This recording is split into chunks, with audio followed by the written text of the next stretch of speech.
어차피 아프거나 다쳤을 때 병원비 돌려받으려고 매달 보험료를 내는 거니까 병원 갈 때마다 실비 청구하시는 분들이 계신데요. 오늘은 그렇게 하면 안 되는 이유에 대해 알려드릴게요. 실손보험은 이미 너무 많은 분들이 갖고 있고 건강보험공단에서 지원을 안 해주는 비급여까지도 보장받을 수 있기 때문에 제2의 건강보험이라고 불리는데요. 오늘 영상은 실손보험을 활용하는 데 있어서 필수적으로 봐야 되는 영상이고 내 보험이 정말 완벽하다면 상관없지만 조금이라도 뭔가 부족할 수도 있을 것 같다. 그러면 더 도움이 될 영상입니다. 실손의료비는 민간보험 중에서 보장 범위가 가장 넓은 보험이죠.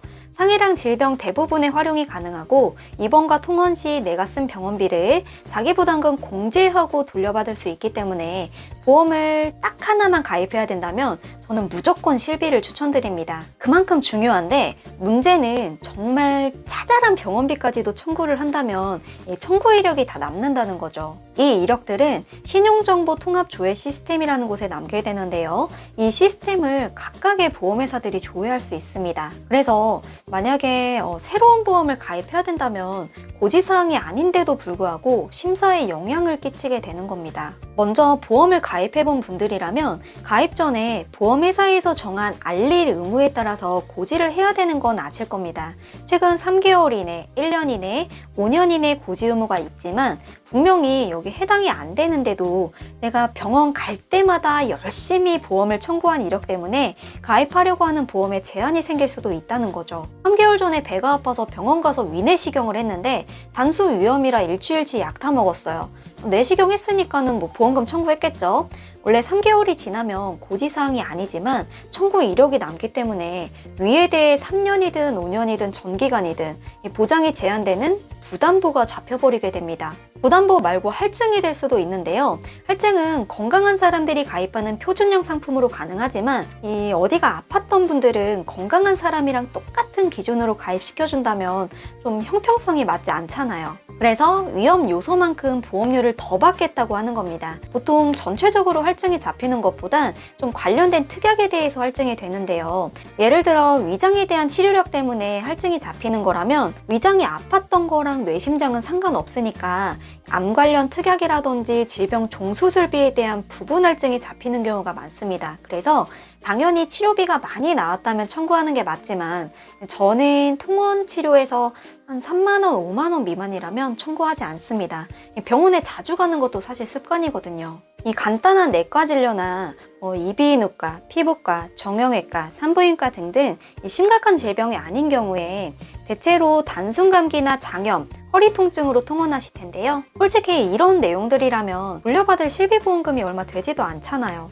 도수 치료는 6번 받고 3개월 지나면 고지 대상인가요? 아닌가요?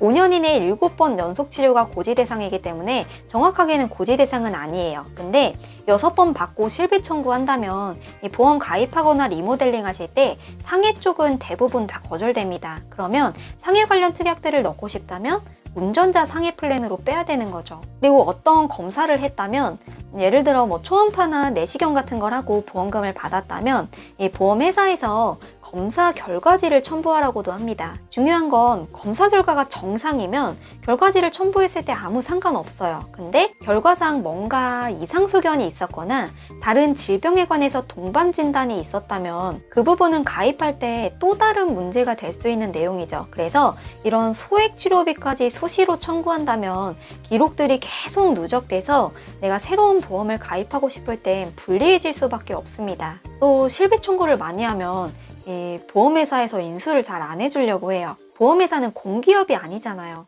어쨌든 이익을 추구하는 사기업이다 보니까 이 사람이 보험 가입을 해서 발생할 수 있는 손해율을 따져보고 이 나름의 수지들을 따져보거든요. 고객분들은 어차피 고지사항에 해당 안 되는 건데 왜 보험회사에 이런 내용들을 알려줘야 되냐고 하시지만 보험회사에서는 해당 내용을 알려줘야 심사가 가능한 거예요. 보험을 가입하려면 심사 업무를 담당하는 부서가 따로 있는데요. 이 회사들마다 어떤 회사는 인수 조건이 조금 유리하고 어떤 회사는 조금 깐깐한 경우도 있고 같은 질병이더라도 이 회사랑 저 회사랑 결과가 다르게 나오는 경우가 많습니다. 2주 전에 감기로 병원에 다녀왔는데 어떤 곳은 2주 뒤에 다시 신청을 하는 것도 있고 어떤 곳은 바로 인수되는 것도 있는 거죠. 제일 애매한 거는 원인 미상일 때예요. 이제 어지러워서 갔는데 검사를 다 해봤어도 원인을 모른대요. 가슴이 답답하고 두근거려서 병원에 갔는데 24시간 심전도 검사 해보고 조영제 맞아서 MRI 다 찍어봤는데도 원인이 안 나왔다. 이런 경우 되게 애매하죠. 제 케이스인데요. 그러면 이 내용에 대해서 이상이 없다는 검사 결과지라든지 의료 기록지를 제출하라고 할 수도 있습니다. 여기까지만 봤을 때 이렇게 생각하는 분이 분명히 계실 거예요. 아니 어차피 내가 아플 때 돈 받으려고 매달 보험료 내는 건데 이거를 청구하지 말라고 하면 보험 가입은 뭐하러 하는 거냐 라고 생각하실 수도 있는데요. 어떻게 해야 될지 알려드릴게요. 보험금은 3년 안에만 청구하면 됩니다.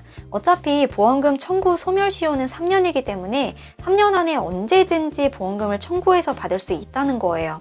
나는 보험을 완벽하게 들어놨기 때문에 앞으로 가입할 일 없고 문제 없다. 그러면 매번 청구하셔도 상관없지만 사람 심리가 또 혹시 몰라라는 걱정 때문에 만약 내 보험이 당장은 아니더라도 조금 보완을 해야 될 것 같다고 생각이 들거든요. 또는 리모델링을 해야 될 것 같은 분들이라면 바로바로 청구하기보다는 일단 모아뒀다가 소멸시효가 끝나기 전에 한 번에 하시는 걸 추천드려요. 그리고 조금 큰 규모의 병원이라면 병원 안에 따로 장소를 마련해서 보험금을 대신 청구해주는 설계사분들이 계실 거예요. 연령대가 높은 분들은 좀 어플이나 팩스 이용하시는 것보다 솔직히 누가 대신 청구해준다면 너무 편하잖아요. 그래서 이렇게 청구하시는 경우가 많은데요. 편한 건 좋지만 꼭 내가 실제로 진단받은 질병 코드가 제대로 들어가 있는지 확인해 보셔야 됩니다. 마지막으로 제일 중요하게 알아두셔야 될 건 이 보험금 청구 이력이랑 보험 가입할 때 알릴 의무 고지사항이랑은 아예 다른 개념이라고 생각하셔야 되는 거예요. 제가 고지사항 여쭤보면 보험금 청구를 안 해서 괜찮다고 하시는 분들이 계신데 어쨌든 병원 다녀오신 거, 처방받은 것만으로도 고지사항에 해당되면 알려줘야 되는 겁니다. 이 부분은 꼭 기억해 주세요. 보험 리모델링이나 청구 관련해서 질문사항은 언제든지 연락 주시고요. 다음에도 더 도움되는 내용으로 찾아오겠습니다. 시청 감사합니다. 본광고는 광고 심의 기준을 준수하였으며 유효기간은 심의일로부터 1년입니다.